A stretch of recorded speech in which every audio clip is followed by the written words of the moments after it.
feel like normally you're on the edge of 40 tires here Saturday morning. Normally there's no rubber, and it's cooler, it's faster laps per se than the race. So I think tomorrow with temp, I think it'll lay quite a bit of rubber. We should be okay.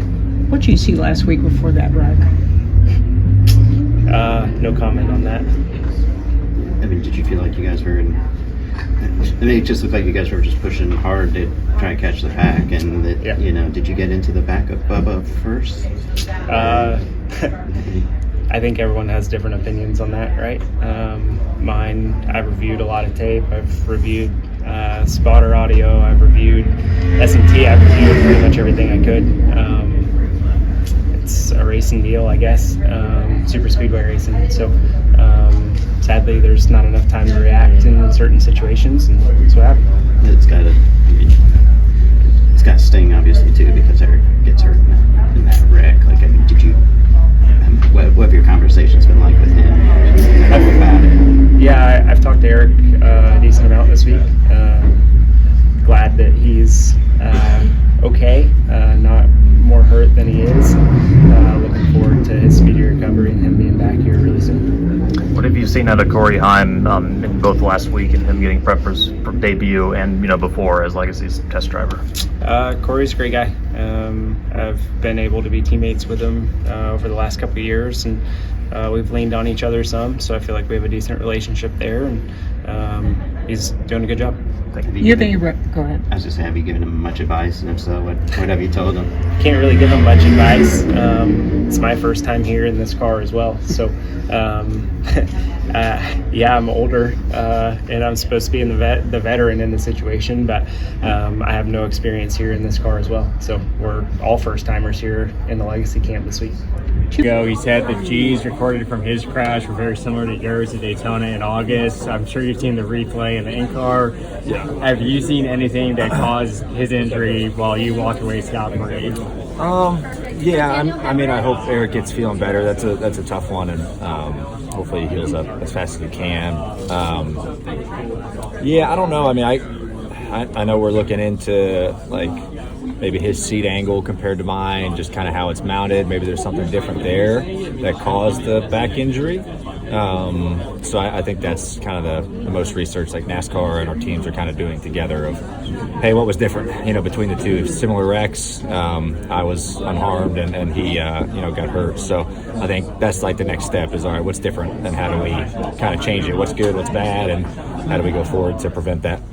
Is this something that can be chalked up to the next gen car, or is it just an instance of blind luck or bad luck in his case? I still think the next gen car, it's still, your impacts are still larger. They've done a good job of kind of getting the clips better. From my clip at Nashville last year to my Daytona wreck, the clip had those slits cut in it where Nashville didn't. And I think if my Daytona wreck didn't have those slits cut in the frame, I would have been hurt. So they've gotten better at that. It's still a shame that someone's getting hurt with this thing. We're a few years into it, so I think you just got to continue to focus on that side. If you're NASCAR, how do we continue to get that better? How do we get these big hits? Less energy getting transformed to the driver. So I think there's still a work in progress from the NASCAR side for sure. He said that his wreck was so similar to yours. They're going to look at why did you not get hurt and why he did get hurt. I'm curious, have you gone through with NASCAR about your safety gear from that, and do you expect, I don't know if they've talked to you yet this week about it? Yeah, we've had a little talks.